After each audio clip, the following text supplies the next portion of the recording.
సహోదరుడు ప్రేమ్ కుమార్ ఈ 91వ కీర్తన వివరణ కొంత సమయం మనకు వినిపిస్తారు. అందరూ కూడా ప్రార్థన పూర్వకంగా ఆలోచిద్దాం.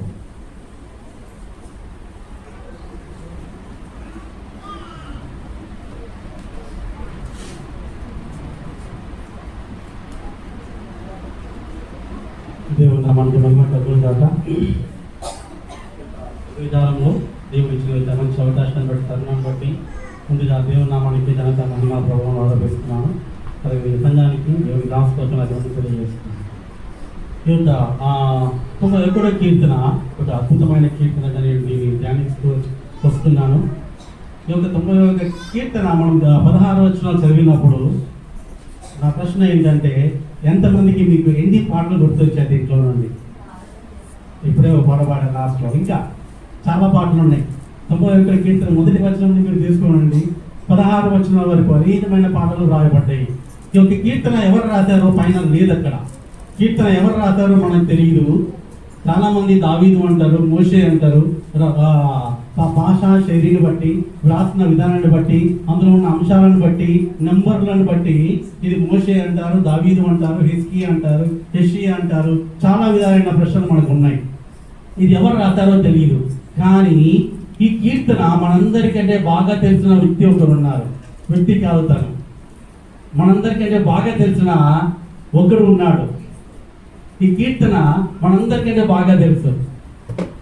వాడు ఈ కీర్తనను మెమరైజ్ చేసి 12వ వచనం ఒకసారి 12వ వచనం ఏముందో, నీ పాదములకు రాయి తగలకుండా.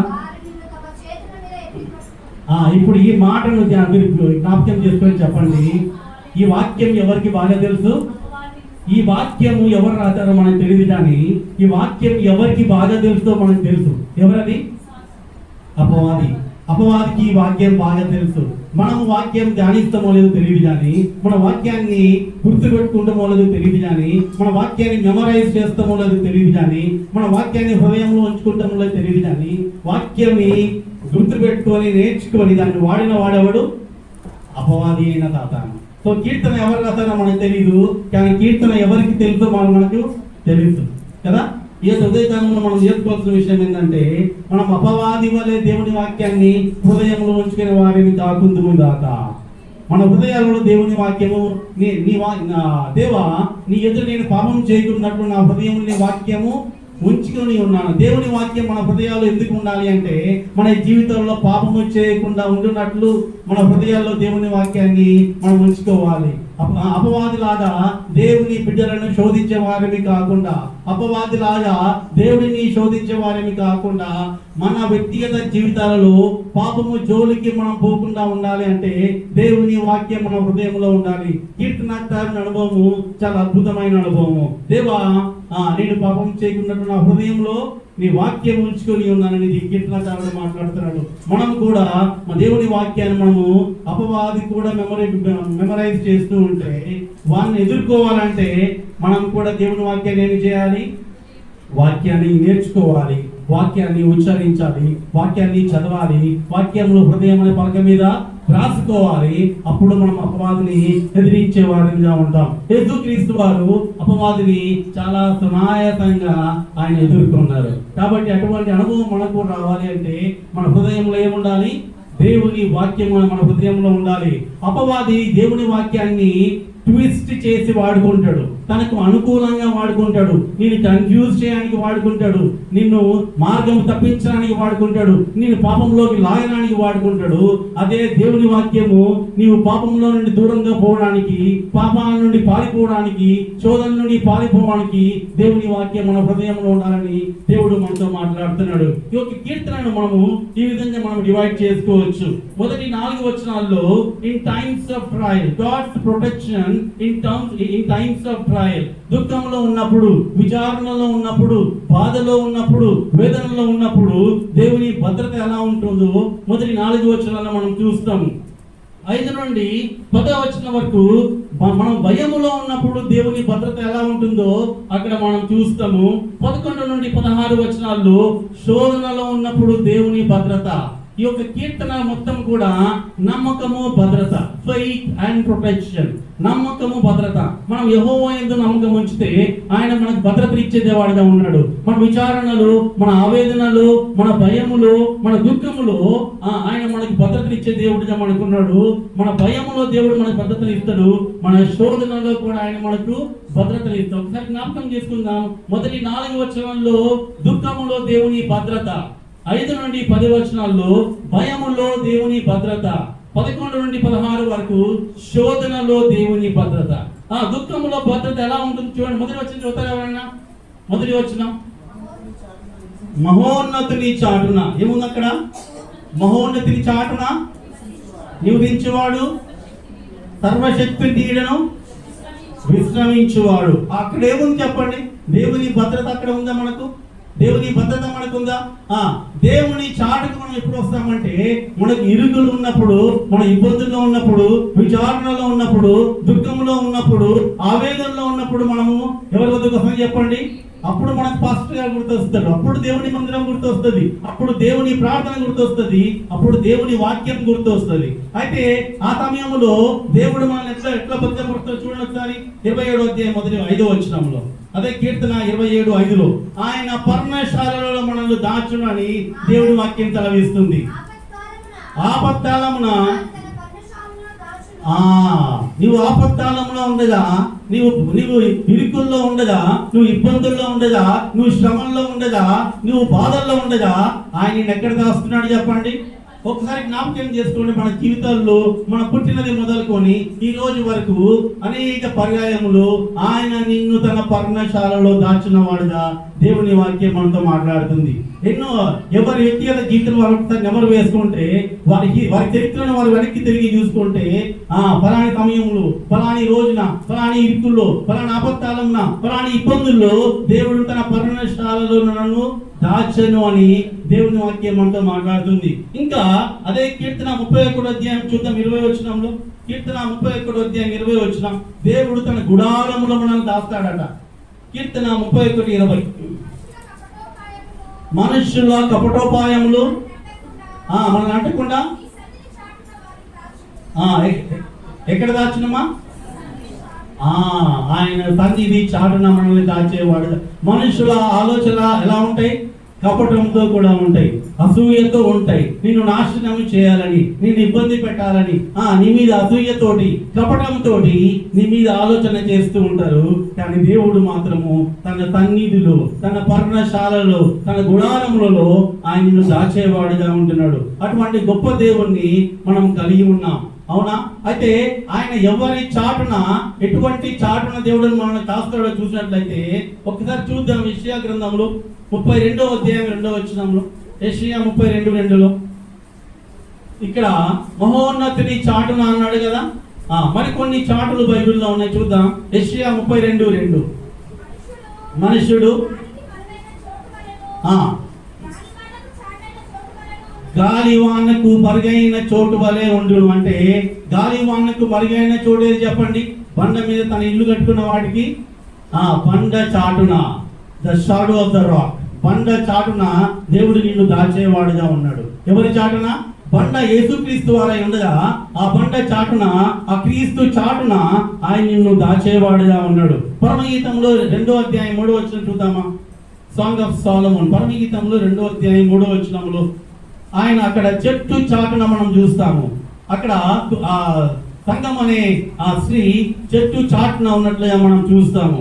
అలాగే మనం ముందుకు వెళ్ళిపోదాం. కీర్తన 63వ అధ్యాయం 7వ వచనంలో ఆయన తన రెక్కల నీడలో అంటాడు. అక్కడ కీర్తన 63:7లో, the shadow of his wings, ఆయన తన రెక్కల నీడలో మనల్ని దాచేవాడుగా, ఆయన రెక్కల చాటున మనల్ని భద్రపరిచేవాడుగా చూస్తాము. యెషయాలో మనం చూసినట్లయితే 49వ అధ్యాయం 2వ వచనంలో, షాడో ఆఫ్ హిస్ హ్యాండ్, ఆయన చేతి నీడలో మనల్ని దాచేవాడుగా, ఆయన చేతి చాటున మనల్ని దాచేవాడుగా ఉన్నాడు. చూడండి, బండ చాటున దాచేవాడు, చెట్టు చాటున దాచేవాడు, ఆయన రెక్కల చాటున దాచేవాడు, ఆయన చేతి నీడలో మనల్ని దాచే దేవుడు. అటువంటి గొప్ప భద్రతను దేవుడు మనకి ఇస్తున్నాడు. చూసారా? మొదటి వచనంలో మనం చదువుదాం. మనలో ఒకసారి మొదటి వచనం చాలుమా? మొత్తం చదవండి, మొదటి 2 వచనాలు. సర్వశక్తుని నీడను విశ్రమించువాడు. మహోన్నతుడు, సర్వశక్తుడు, తర్వాత ఆయనే నాకు ఆశ్రయము. ఆయన నాకు ఆశ్రయము, నా కోట, నేను నమ్ముకొను నా దేవుడని. నా దేవుడు అని నేను యెహోవాను పూజించుచున్నాను. యెహోవా. ఇక్కడ 4 మాటలు జ్ఞాపకం చేసుకుందాం. ఒక్క నిమిషం ఇక్కడ ఆగుదాము. 4 మాటలు జ్ఞాపకం చేసుకుందాం. దేవుని యొక్క 4 ప్రత్యేకమైన బిరుదులను, ఆయన పేరులను మనం ఇక్కడ చూస్తాము. మొట్టమొదటిగా ఆయన మహోన్నతుడు, ద మోస్ట్ హై, మహోన్నతుడు. దీనిని హెబ్రీ భాషలో ఎల్యోన్ అన్నారు దీన్ని. అంటే దేవుని యొక్క పొజిషన్ చూపిస్తుంది, ఆయన స్థానాన్ని చూపిస్తుంది. ఆయన అన్ని నామముల కంటే పైన ఉన్న నామం ఆయన మహోన్నతుడైన దేవుడని మనం చూస్తాం ఇక్కడ. రెండవదిగా సర్వశక్తుడు, ది ఆల్మైటీ, సర్వశక్తుడు ఆయన. షద్దాయ్ అంటే ఆయన సర్వశక్తి గల దేవుడు. మనం పాట పాడతాం కదా, సర్వశక్తి గల దేవుడు అని మనం పాడతాం కదా. ఆయన సర్వశక్తి గల దేవుడు ఆయన. అది ఆయన సర్వశక్తుడిలో నుండి ఆయన మన అవసరతలు తీర్చేవాడు. అక్కడ గాడ్ ప్రొవిజన్ ని మనం చూస్తాం. 2వ వచనంలో ది గాడ్, దేవుడు అంటాడు, నా దేవుడు అంటాడు అక్కడ. అంటే ఎలోహీం. 4వదిగా యెహోవా, ది లార్డ్, యావే. 4 హెబ్రీ పదాలు మనం ఇక్కడ చూస్తాం. మహోన్నతుడు అంటే ఎలియోన్, సర్వశక్తుడు అంటే షద్దాయ్, దేవుడు అంటే ఎలోహీం, అదేవిధంగా యెహోవా అంటే యావే. అటువంటి 4 దేవుని యొక్క ప్రత్యేకమైన ఆయన పేర్లను మనం ఇక్కడ జ్ఞాపకం చేసుకుంటాం. చూడండి, ఈ కీర్తనకారుడు ఎంత అనుభవంతో దేవుని యొక్క మహోన్నత్వాన్ని, ఆయన సర్వశక్తిని, ఆయన దేవునిగా కలిగి ఉండి, ఆయన యెహోవాగా కలిగి ఉండి అనుభవంతో ఈ కీర్తన రాస్తున్నట్లు మనం చూస్తాం. ఈ 2 వచనం మనం ధ్యానం చేయడానికి సమయానికి హెచ్చిస్తే మనం రాసిన వ్యక్తి ఎంత అనుభవం ఆయన జీవితంలో ఉండి ఉండవచ్చు కదా. అటువంటి గొప్ప దేవుణ్ణి మనం కలిగి ఉన్నాం.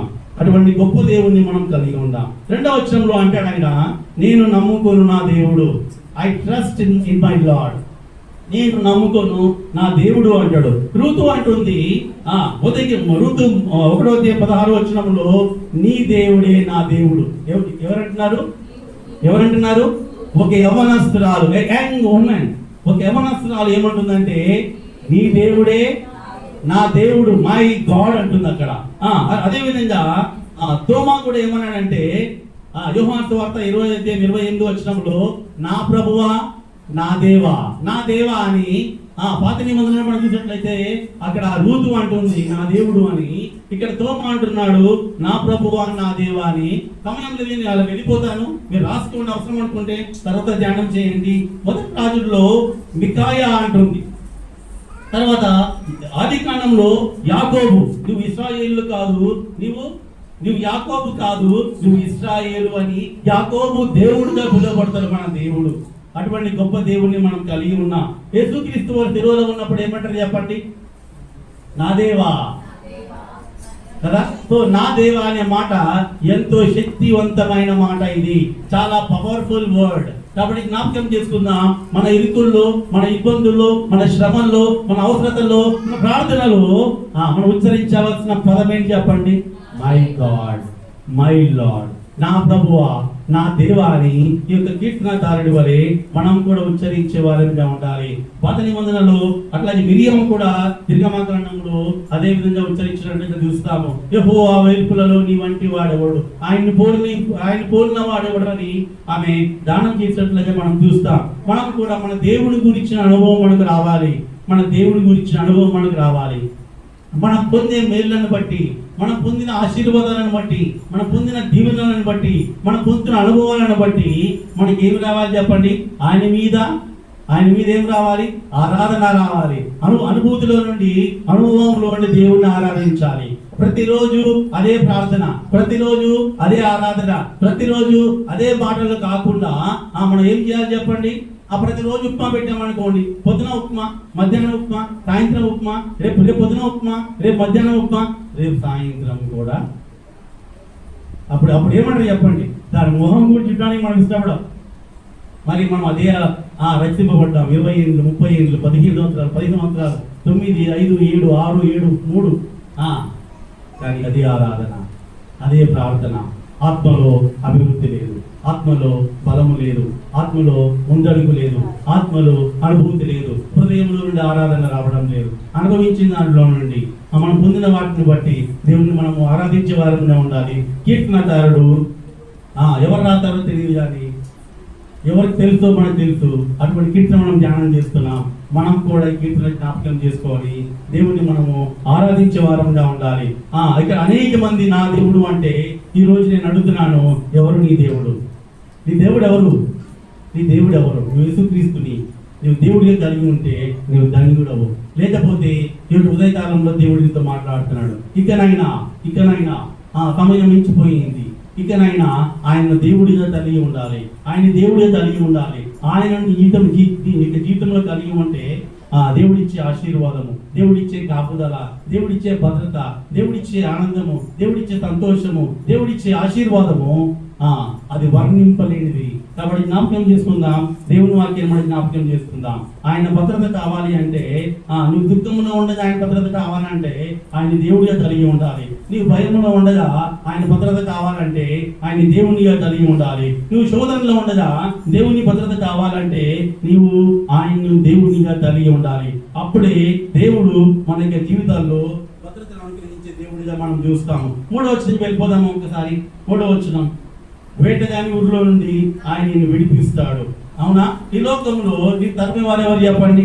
1 పేతురు 5వ అధ్యాయానికి వెళ్ళిపోతే అపవాది ఎవరిని మృంగుదనాన్ని అది కాకుండా నేను ఇక వేటగాని అనే మాట తీసుకుంటే, శరీరము మనల్ని వెంటాడుతుంది, లోకము మనల్ని వెంటాడుతుంది, శత్రువులు మనల్ని వెంటాడుతున్నారు, నీ స్నేహితులు నిన్ను వెంటాడతారు, నీ డబ్బు నిన్ను వెంటాడుతుంది, నీ అధికారం నిన్ను వెంటాడుతుంది, నీ శ్రమలు నిన్ను వెంటాడుతాయి, నీ దుఃఖం నిన్ను వెంటాడుతుంది, నీ బాధ నిన్ను వెంటాడుతాయి.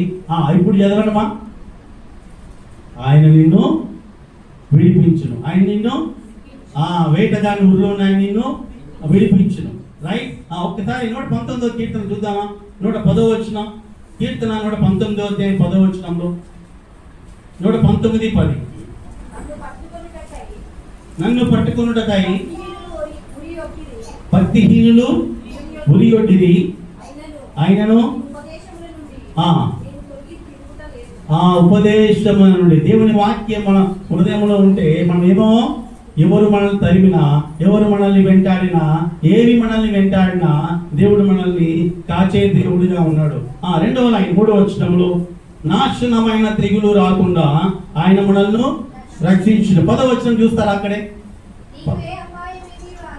నీకు ఏ అపాయమును రాదు, ఏ తెగులును నీ గుడారమును, మనం పాట పడతాం కదా, ఏ తెగులును గుడారమును. ఎందుకు అది ఎప్పుడు సాధ్యమవుతుంది చెప్పండి? ఇప్పుడు మనము ఆయనను దేవుడిగా కలిగి ఉంటే అప్పుడు చాలా మంది ది లార్డ్ ఈస్ దూరి పెట్టుకుంటారు కదా, మాస్టర్ ఆఫ్ మై హౌస్ అని పెట్టుకుంటారు, నా ఇంటికి యజమానుడు దేవుడే అని పెట్టుకుంటారు. కానీ ఇంట్లో మాత్రం ఎవరు ఉండరు చెప్పండి? సో ఇంటిలోకి తెగులు రావద్దు అంటే ఇంటిలో ఎవరు ఉండాలి? మన జీవితాల్లో తెగులు రావద్దు అంటే మన జీవితాల్లో ఎవరు ఉండరు చెప్పాలి? మన హృదయంలో ఎవరు ఉండాలి? దేవుణ్ణి మనం కలిగి ఉంటే మనం ఏమవుతాం చెప్పండి? తెగుల నుండి రక్షింపబడతాం మనమని దేవుని వాక్యం మనతో మాట్లాడుతుంది. 4వ వచనం వెళ్ళిపోదామా? ఆయన రెక్కలతో నిన్ను కప్పునని చూస్తాం అక్కడ. ఆయన దేనితో మిమ్మల్ని తప్పుతాడు? ఎప్పుడెప్పుడు తప్పుతాడు చెప్పండి? వర్షం వచ్చినప్పుడా, ఉరుము వచ్చినప్పుడా, పిడుగుపడే సమయంలోనా చెప్పండి? ఆయన రెక్కలతో ఎప్పుడు తప్పుతాడు మనల్ని? కోడి తన రెక్కలతో తన పిల్లల్ని ఏ విధంగా కాచుకుంటుందో, రైట్, గ్రద్ద వచ్చి దాన్ని కొట్టుకొని పోయే సమయంలో, ఈ లోకంలో ఉండే అపవాది నిన్ను వేధించే సమయంలో, శోధించే సమయంలో, పాపంలోకి లాగే సమయంలో, నీవు బాధింపబడే సమయంలో దేవుడు తన రెక్కలతో నిన్ను కప్పే దేవుడిగా ఉన్నాడు ఆయన. కాబట్టి జ్ఞాపకం చేసుకున్నాం 5వ వచనంలో, రాత్రి వేళ కలుగు భయము. రాత్రి వేళ ఏమొస్తుందమ్మా అక్కడ? రాత్రి వేళ ఏముంది చెప్పండి? రాత్రి వేళ భయము. రాత్రి వేళ భయము. పగటి వేళ ఏముంది చెప్పండి? బాణం. పగటి వేళ బాణం. ఒకసారి చూద్దామా? 42వ కీర్తన 8వ వచనం, 42:8. ఆయనను పగటి వేళ యెహోవా తన కృప కలగా దేవుని కృప మనకు ఉందంటే ఎటువంటి బాణం వచ్చినా కూడా మనం ఏమవుతాం? తప్పించబడతాం. పగటి వేళ మనకి ఏం కావాలి చెప్పండి? పగటి వేళ బాణం వస్తుంది, మనకు దేవుని కృప మనకు ఉంది. ఈ వాక్య ప్రకారం రాత్రి వేళ చదవడం అక్కడే అదే 42వ కీర్తన 8వ వచనం. 42:8. రాత్రి వేళ ఏముంది చెప్పండి? అక్కడ కీర్తన ఉంది. అక్కడ రాత్రి వేళ మనం కీర్తన పాడితే, ప్రార్థన చేస్తే ఏమవుతుంది? మన భయము వెళ్ళిపోతుంది. మీరు చెప్పండి, రాత్రి వేళ ఒంటరిగా ఇప్పుడు లేదు ఈ భయం. ఒకప్పుడు నాకు గుర్తుంది, పాత వాళ్ళకి ఐడియా ఉంటుంది, పెద్దవాళ్ళకి ఈ ఊర్లో రావాలంటే భయం అవుతుంది. అక్కడ ఎక్కడో ఒక ఊర్లో నడుచుకుంటే ఇక్కడ రావాలంటే రాత్రి వేళ 6 తర్వాత రావాలంటే భయం అవుతుంది. అప్పుడు ఒకసారి నేను వస్తున్నాను, రావటం వస్తుంటే ఆయన చేతిలో సిగరెట్ ఉంది, అది భయపోతుంది. నా నోట్లో ఏమొచ్చింది? అప్పుడు చీకట్లో మనం ఏం చేస్తాం చెప్పండి? చీకట్లో ఏం చేస్తాం మనం? పాట పాడతాం. చీకట్లో ఏం చేస్తాం మనం? పాట పాడతాం. పాట ద్వారా ఏమవుతుంది చెప్పండి? అక్కడ మనకు భయం వెళ్ళిపోతుందంట. ఏం వెళ్ళిపోతుంది? రైట్. రాత్రి వేళ కీర్తన, ప్రార్థన మనకి భయాన్ని తొలగిస్తుంది. పగటి వేళ దేవుని కృప మనకు ఎటువంటి బాణాలను కూడా మనకి తప్పిస్తుంది. జ్ఞాపకం చేసుకుందాం, దేవుని కృప మనకు కావాలి. మన నోటి నుండి కీర్తన రావాలి, ప్రార్థన రావాలి, అప్పుడు భయం వెళ్ళిపోతుంది. ఎవరికైతే నాకు భయం అంటారో, ఎగ్జామ్స్ అంటే భయం, ఏదన్నా చేయాలంటే భయం. ఎందుకంటే ప్రార్థన లేదు, ఎందుకంటే పాటలు లేవు, ఎందుకంటే కీర్తన లేదు. ఎప్పుడైతే మీరు కీర్తనలు పాడతారో, ప్రార్థన చేస్తారో, మీకు ఎటువంటి భయం ఉండదు. ఎటువంటి బాణాలు వచ్చినా మీరు ఏం చేయాలి? దేవుని కృపను మీరు కోరుకోవాలి. ఎప్పుడైతే దేవుని కృపను మనం కోరుకుంటామో, ఎటువంటి బాణాలు వచ్చినా మనం ఎదుర్కొంటాం కదా. చూద్దామా 11-12 వచనాల్లో. ఇది అపవాది గురించి మనం చూస్తాం. ఇక్కడ అపవాదికి బాగా తెలిసిన వాక్యం ఇది, రైట్. కాబట్టి జ్ఞాపకం చేసుకుందాం, అపవాదికి వాక్యం తెలుసు. మనం అంతకంటే ఎక్కువ వాక్యం తెలిస్తేనే మనము వాడిని జయించే వారంగా ఉంటాం. వాక్యాన్ని మనం రెగ్యులర్ గా చదవాలి. మనము అలాగే ముందుకు వెళ్ళిపోదాం. 13 నుంచి చూద్దాం ఒకసారి. మీరు సింహములను, నాగుపాములను తొక్కేదవు. చాలు. ఇక్కడ సింహములు, నాగుపాములను ఉంది కదా, నిజంగా వస్తున్నాయా మన ఊర్లోకి? అవి నిజంగా మనం వాటితో పోరాడుతున్నామా? కానీ ఈ సింహము వంటి సమస్యలు, నాగుపాము వంటి ఒత్తిళ్ళు మనల్ని వెంటాడినా మనం ఏం చేస్తామంట? we will smash them with our leg. మనం కాలుతోటి వాటిని అనగదొక్కుతామని దేవుని వాక్యం సెలవిస్తుంది. కాబట్టి దేవుడు మనకిచ్చే భద్రత, దేవుడు మనకిచ్చే ఆదరణ, దేవుడు మనకిచ్చే నమ్మకం ఏంటంటే, దేవుడు ఎటువంటి శ్రమలు వచ్చినా, ఇరుకులు వచ్చినా, ఇబ్బందులు వచ్చినా, సింహములను, నాగుపాములను మనం ఏ విధంగా అనగదొక్కుతామో ఆ విధంగా అనగదొక్కే బలము, శక్తి, ధైర్యము, ఆలోచన, జ్ఞానము దేవుడు మనకు ఇచ్చేవాడుగా ఉన్నాడు. అలాగే ముందుకు వెళ్ళిపోదామా?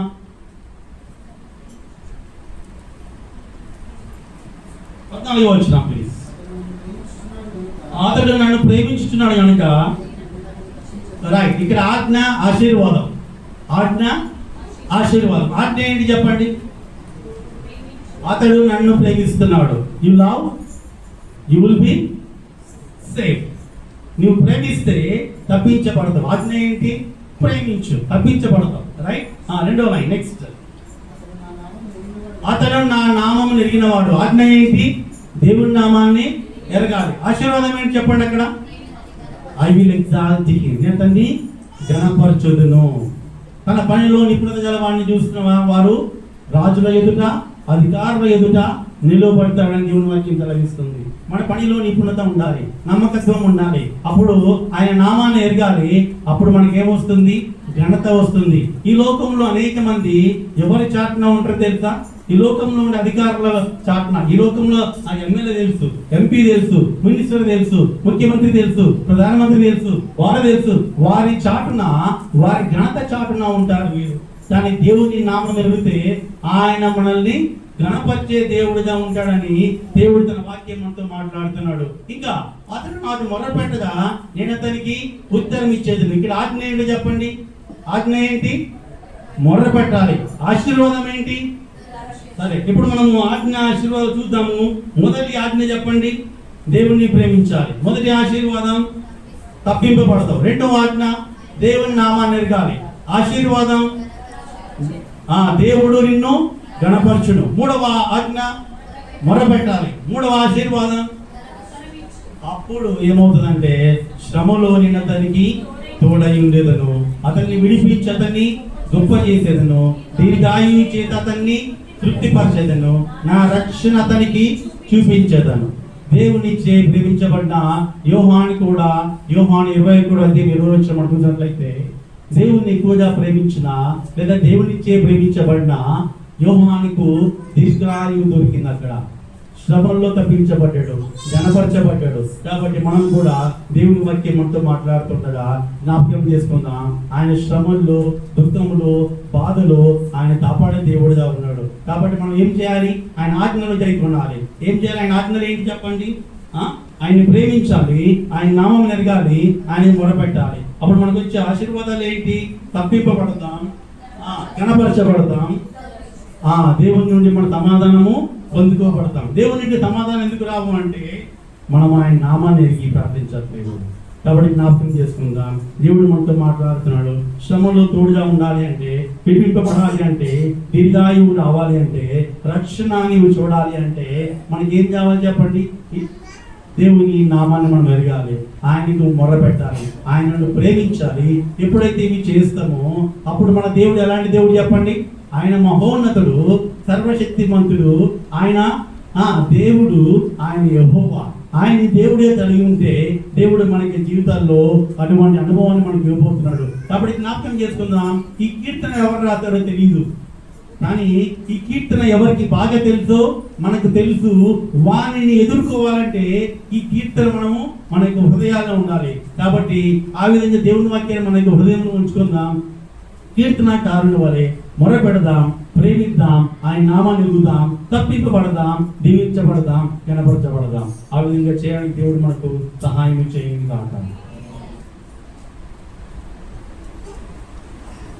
Thank you brother. అందరూ కూడా తలలోంచి ప్రార్థనలో ఉందాం. ఆయన అప్పగింపబడినటువంటి రాత్రి